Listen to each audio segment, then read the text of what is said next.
Pertarungan antara Kang Qi dan Riboku adalah salah satu pertarungan paling seru dalam sejarah Perang Cina periode negara berperang. Kang Qi, dengan intelijensi luar biasa dan kemampuan mempermainkan pikiran dan emosi musuh, berhasil memperdaya Riboku yang memiliki persiapan perang menyeluruh. Riboku berbekal moral kuat untuk melindungi rakyatnya dan didukung oleh pasukannya. Namun karena terlalu yakin dengan analisanya sendiri, sering jatuh pada permainan Kang Qi. Pertarungan ini menunjukkan kekuatan dan kelemahan masing-masing jenderal, dan menjadi salah satu pertarungan manga Kingdom yang paling menarik, dibuat oleh Yasuhiro Hara. Setelah kita telah satu persatu prosesnya, akan nampak kaliber mengagumkan dari dua jenderal ini. Bagian 1. Persiapan besar Riboku.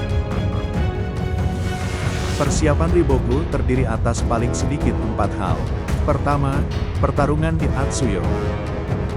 Tujuan Riboku ialah memangkas jumlah pasukan gabungan Qin yang dipimpin Housen dan Kang Qi.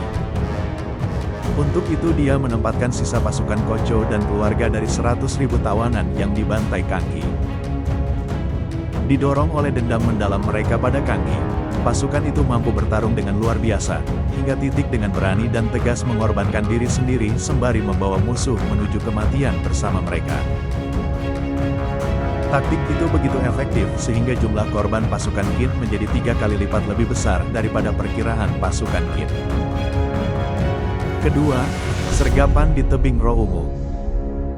Riboku telah tahu bahwa Qin akan mengumpulkan pasukan di kota Taigen untuk dikirim bergabung dalam invasi Zhao Utara. Oleh karena itu sejak 6 bulan sebelumnya dia telah mengirimkan 2 jenderal Seika, Kan Sharo dan Jiaga, bersiap di Roumu guna menghadapi pasukan Qin dari Taigen tersebut. 200.000 pasukan Qin dari Taigen itu kemudian disergap di tebing Roumu, sehingga menyisakan 50.000 prajurit saja yang mampu melanjutkan invasi ke Zhao Utara. Ketiga, pengkondisian kota Sekirei. Tahu bahwa kota kecil Sekirei dekat Qian hendak diserang dan digunakan pasukan Qin, Riboku merelokasi warga kota tersebut, menyisakan beberapa orang tua di sana untuk meracuni sumur. Dengan itu Riboku menyelamatkan penduduk Sekirei sekaligus berhasil mengalahkan dan menawan sisa pasukan Qin yang lari ke sana sesudah disergap di depan Qian. Keempat, prajurit seluruh Zhao Utara dan Seika. Tahu bahwa Qin akan menargetkan kota Qian di Zhao Utara dengan jumlah ratusan ribu, Riboku mengumpulkan pasukan dari seluruh Zhao Utara plus kota Seika di kota Qian. Dengan itu jumlah pasukan Zhao menjadi lebih besar dari gabungan pasukan Qin yang sudah dipangkas 2 kali. Pasukan Qin yang menyerang Qian hanya 140.000 sementara pasukan Zhao 310.000. Pasukan Zhao akhirnya berhasil menjebak dan mengepung pasukan Qin itu dari segala arah di medan perang yang Riboku tentukan. Bagian 2, tipu daya dan permainan Kang Qi yang mematikan. Tak seperti pasukan Qin yang lain, Kang Qi, berkat intuisinya, telah tahu bahwa ada jebakan yang dipersiapkan di Zhao Utara. Meski demikian, dia tetap maju, masuk ke dalam perangkap Riboku itu. Kang Qi bergerak demikian dengan tujuan yang pasti, yakni agar musuh yakin bahwa seluruh pasukan Qin telah terperdaya, jatuh ke dalam tipu daya Riboku. Menurut Kang Qi, ketika musuh yakin seperti itulah pasukannya akan diuntungkan. Itulah awal tipu daya Kang Qi, yakni menipu Riboku bahwa Riboku telah berhasil menipu dirinya. Langkah kedua Kang Qi ialah mempermainkan pikiran, emosi dan gerakan Riboku dan pasukan Zhao. Pertama, dia bertindak seperti tak bisa keluar dari perangkap Riboku, padahal dia hanya menundanya. Dia menghilangkan keuntungan medan Riboku dengan menghabiskan waktu mereka. Karena ketika perang berlarut-larut dan langit menjadi gelap, pasukannya akan diuntungkan. Kedua, ketika berhasil keluar dari perangkap Riboku, dia tidak melarikan diri seperti keyakinan Riboku dan pasukan Zhao. Dia pergi ke kota Qian yang telah berhasil direbut pasukannya. Pada titik ini bisa dibilang Kang Qi telah berhasil menyelesaikan misi pasukan Qin, yakni menyerang dan menguasai kota Qian. Ketiga, Kang Qi mengancam Riboku dan pasukan Zhao. Dia memutilasi sebagian orang Zhao di Qian dan mengancam akan memberi tragedi mengerikan ratusan ribu rakyat yang ada di kota Ika. Hal ini mengguncang baik pikiran maupun emosi pasukan Zhao. Logika Riboku yang cermat bahkan jadi tumpul. Analisanya semakin meleset jauh. Karena itu pasukan Zhao kemudian segera berlari ke kota Hika, sesuai keinginan Kang Qi. Keempat, sesudah seluruh pasukan Zhao dipermainkan dan dikuasai pikiran, emosi dan gerakannya, Kang Qi lancarkan serangan mematikan. Pasukan Kang Qi menyergap pasukan Riboku di tengah hutan menuju Hika. Seluruh pasukan Zhao bingung dan panik hingga gemetar. Pada akhirnya, Kang Qi berhasil menebas kepala Riboku.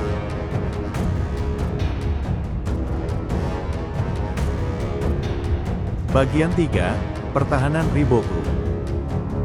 Meski jatuh dalam permainan Kang Qi, Riboku tidak menyerah. Setelah menyadari kekeliruannya, dia tetap berusaha untuk meraih kemenangan. Caranya hanyalah bertahan hidup, karena jika dia tetap bertahan hidup dari sergapan Kang Qi, pasukannya yang jauh lebih banyak akan bisa kembali mengepung dan mengalahkan pasukan Kang Qi. Satu demi satu bawahan handal Riboku datang untuk menyelamatkannya. Mulai dari Kain, Futei dan Bafuji hingga Kohakukou dan Jihoukari. Sun Suiju dan pasukan lainnya juga demikian, tapi dihadang oleh unit Haishin dan unit Gakuka. Pada akhirnya, Riboku berhasil bertahan, selamat dari serangan mematikan Kang Qi. Namun, apakah itu berarti Riboku lebih hebat daripada Kang Qi? Hal itu tidak bisa dijawab begitu saja. Apanya yang hebat dari Riboku? Bukankah dia terus jatuh ke dalam permainan Kang Qi? Tapi baiklah, mari kita evaluasi kaliber dua jenderal ini. 1. Kekuatan Kang Qi. Kekuatan Kang Qi jelas ada pada paduan dua hal. Pertama, pikiran yang jenius. Kedua, mental baja. Di tengah keunggulan pasukan Zhao yang luar biasa, baik jumlah pasukan yang lebih dari 2 kali lipat, dan medan perang yang sangat menguntungkan, Kang Qi tetap tenang dan percaya diri serta mampu merancang taktik strategi original yang sangat efektif. Selain itu, sesudah pasukannya dibantai dalam kepungan di depan kota Gian, sisa pasukannya dikalahkan di Sekirei, juga tak memiliki bantuan bahkan komunikasi apapun dengan pasukan Osen dan pasukan Qin lain, Kang Qi tetap mampu merancang taktik untuk membunuh Riboku. Dia tak pernah berpikir untuk lari. Dia hanya melihat dan melaksanakan cara untuk menang. 2. Kekuatan Riboku. Meskipun Riboku terlalu sering dibuat panik, tapi Riboku yang itu berhasil menggunakan sangat besar sumber daya. Banyak kota, warga dan prajurit bersedia untuk mengikutinya. Mereka tidak hanya bersedia mengikuti perintah atau komandonya. Mereka rela mengorbankan diri mereka hanya agar taktik strategi Riboku dapat berjalan atau agar Riboku dapat selamat. Kekuatan Riboku yang membuat itu terjadi ialah moralnya, yang peduli dan mempertahankan hidup rakyat. Moral itu kemudian berubah menjadi kekuatan yang mampu menyelamatkan Riboku dan memberikan kemenangan akhir pada pasukan Zhao.